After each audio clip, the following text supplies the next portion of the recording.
ఇవాల్టితో భారత్ పాక్ మధ్య కాల్పుల విరమణ ఒప్పందం ముగియనుంది. అయితే ఈ కాల్పుల విరమణ ఒప్పందం కొనసాగుతుందా లేదా అన్నది ఇప్పుడు హాట్ టాపిక్ గా మారింది. ఇప్పటికే ఈ నెల 10న హాట్ లైన్ లో భారత్ డీజీఎంఓలో చర్చలు జరిగాయి. సరిహద్దుల్లో సైన్యాన్ని తగ్గించుకోవడంతో పాటుగా ఉద్రిక్తతలు లేకుండా చూసుకోవాలని భారత్ పాక్ అంగీకరించాయి.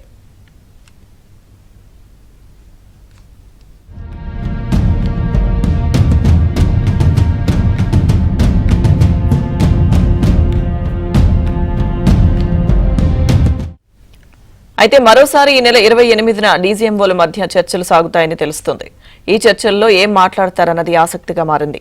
కాల్పుల విరమణ ఒప్పందాన్ని రెండు దేశాలు పొడిగిస్తాయా లేదా అన్నది ఉత్కంఠగా మారింది. సీజ్ ఫైర్ కొనసాగుతుందా లేక యుద్ధం జరుగుతుందా?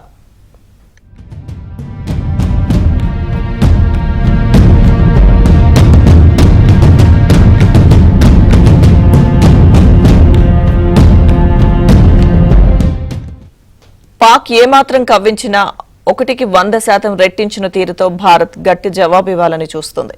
ఈ నేపథ్యంలో కాల్పుల విరమణను భారత్ అయితే కొనసాగిస్తూనే పాక్ మీద అన్ని రకాలైన ఒత్తిడిని పెట్టాలని అనుకుంటోంది.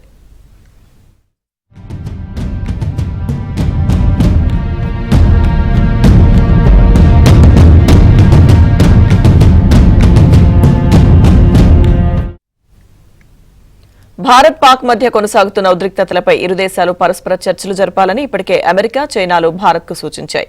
తాజాగా రష్యా సైతం ఇదే సలహానిచ్చింది. ఇరు దేశాల మధ్య ఉన్న సమస్యలపై భారత్ పాక్ ప్రత్యక్ష శాంతి ఒప్పందం చర్చలు జరపాలని ఆశిస్తున్నామన్నారు పుతిన్. ఈ విషయంలో ఇరు దేశాలు పరస్పర విశ్వాసంతో ముందుకు వెళ్లాలని కోరుకుంటున్నామన్నారు.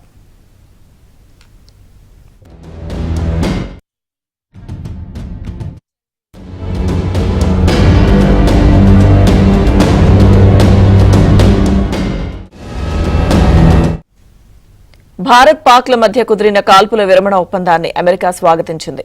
భారత్ పాక్ సంఘర్షణ నివారణకు తమ మద్దతు ఎల్లప్పుడూ ఉంటుందని ప్రకటించింది.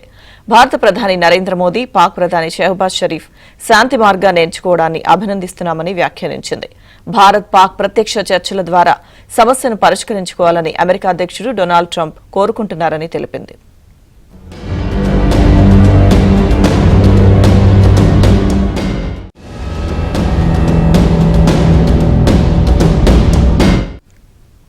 భారత్ పాక్ మధ్య ఉద్రిక్తతలు చెలరేగినప్పుడు తమ మద్దతు పాక్కే అని తెగేసి చెప్పిన చైనా ఇరు దేశాల మధ్య కాల్పుల విరమణను మాత్రం సమర్థిస్తున్నట్లు పేర్కొంది. చర్చలు, సంప్రదింపుల ద్వారా ఇరు దేశాల మధ్య ఉన్న సమస్యల పరిష్కారానికి కృషి చేయాలని సూచించింది.